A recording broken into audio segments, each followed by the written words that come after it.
Oh, hello, Morphling. So Morphling. Okay, so they go. That's a different super late game hero. With the Wisp pair up, it enables him to be even stronger. Of course, with Living Armor, makes him even more.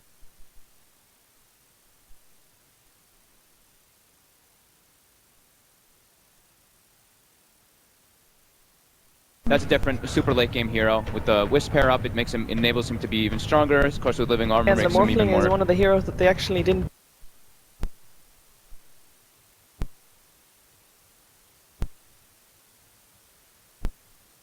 That's a different super late game hero. With the Wisp pair up, it enables him to be even stronger. Of course, with Living Armor, makes him even more. Morphling is one of the heroes that they actually didn't. EG's draft coming online a little bit too late, and like what they're going to match up. Like when EG's ready to fight, VP's going to have a lot of farm on their DK, on their life stealer. You may have like armors both on these guys.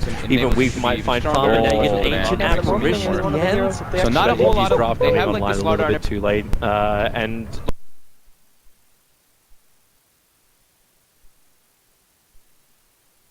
Gonna struggle quite a bit. He will definitely struggle. I also still feel that Virtus.pro has got a lineup that they're very comfortable with. If EG can beat this lineup, they are gonna force Virtus.pro to play differently for the first time that they've ever been forced to do that in this major. Man, oh man, this has been one of the most hotly anticipated games of the Boston Major so far.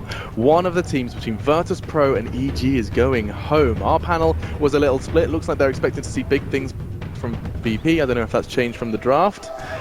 Not for now.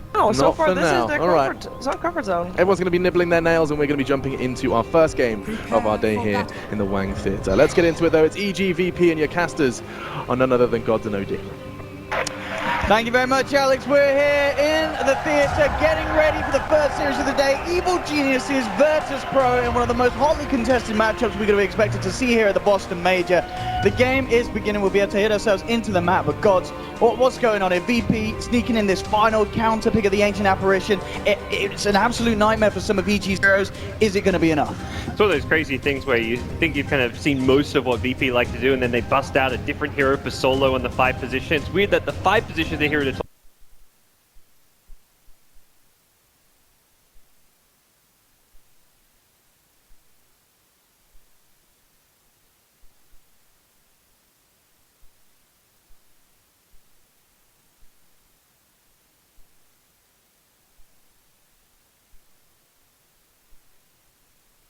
Split push, kind of just farm up. He shouldn't really be contested too much in the lane.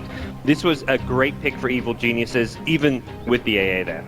I mean, with these heroes, who's going to start to up the tempo first? If you're EG, you have to be very worried about this Slardar getting that Blink Dagger timing and starting to move Ramses around the map, jumping in on some VG's cores, which potentially 15-minute or so mark in aren't going to be quite at the position they need to be in terms of being ready to fight back against VP's aggression. Yeah, the first few moves could come from EG after the lane stage when they hit level 6 on Universe on the Clockwork with like a Phase Boots Ursa and a Clockwork 6. They can get kind of aggressive, but around that, the real plays are going to come from the Slardar Blink. Slardar gets Blink, and that's where EG are going to be playing more on the defensive. They've got the heroes to do it with. They can IO Tether save people. They've got the Tree and Armor. They've got the Overgrowth to control the Life Stealer. They're going to be the more reactionary team come mid-game time.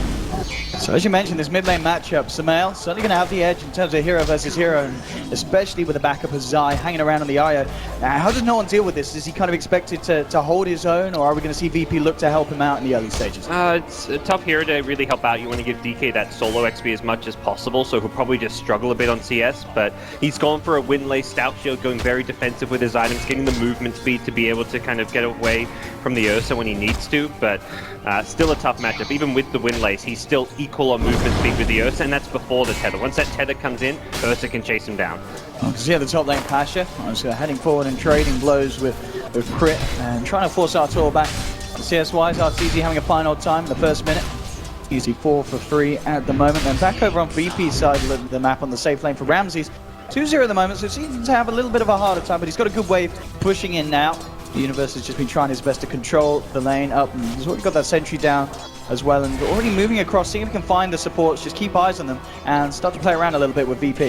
Yeah, it's a nice little pull through from Lil, getting the the creep wave away from Universe. He doesn't want to go too aggressive contesting it because it is a soon-to-be level 2 Weaver. Once he's got Swarm as well as Shikuchi, if you get in too close, they can easily chase you on down if you mess up with your cog. Mid lane, I mean, he's got the Fairy Fire, but one more strike will do it, but he's juked him out! He's only gonna juke him out with the sound. It will be cancelled there, I believe, by the range creep or such, but no one able to keep his life intact. One touch away from being brought down.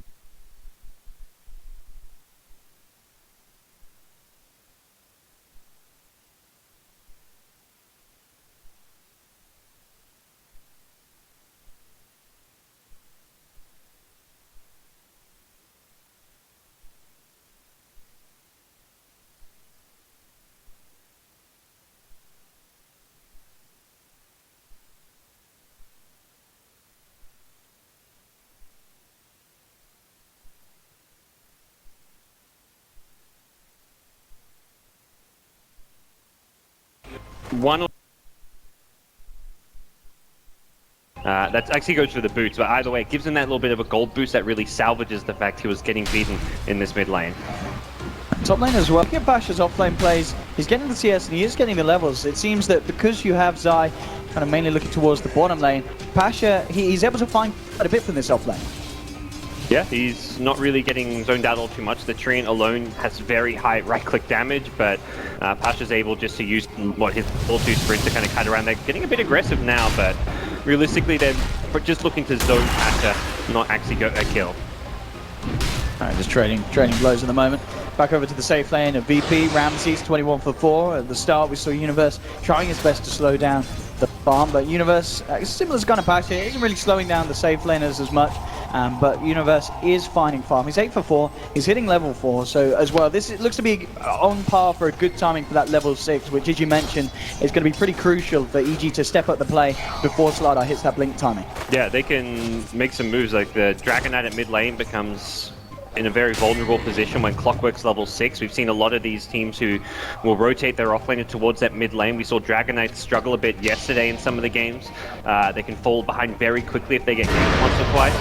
Ooh, and here we have a bit of trouble around the bottom rune side. He tried to nab it, he's not going to get it. It's going to be VP that turned that around is the face of Zai. A little that first blood.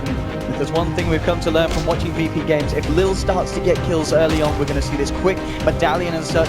It's an absolute nightmare to deal with a support weaver if he gets this early farm. That's such a good rotation from Dragon Knight. He doesn't have a bottle. I imagine Zai's not expecting him to be there because he has no bottle. Why would he go for that move? And mid lane Pasha is coming for the early rotation. Zai is there, so it's going to make it pretty hard for VP to find anything out the back of this. In fact, Lil in trouble. Pops the Fairy Fire. It's not enough. Sumail and Zai outsmarting VP. We've seen him try this time and time again.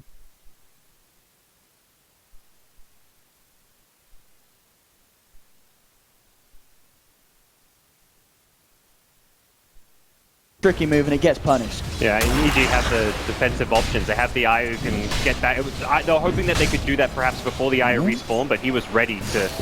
Pasha kind of baiting RTZ here in, and he's going to be fine. A little bit of a bait and switch, but RTZ will be A-okay. The double Wraith Band, including so much damage from Weaver. Lil may force RTZ kind of back to Fountain here, or perhaps at least something like a South to be ferried out. And lots of pressure being put up top, and at the moment RTZ has been left on his own side. Eyes towards the bottom. Now Crit's going to return to lane, and Salve is there ready for Artur, getting him back into fighting position to continue this farm game.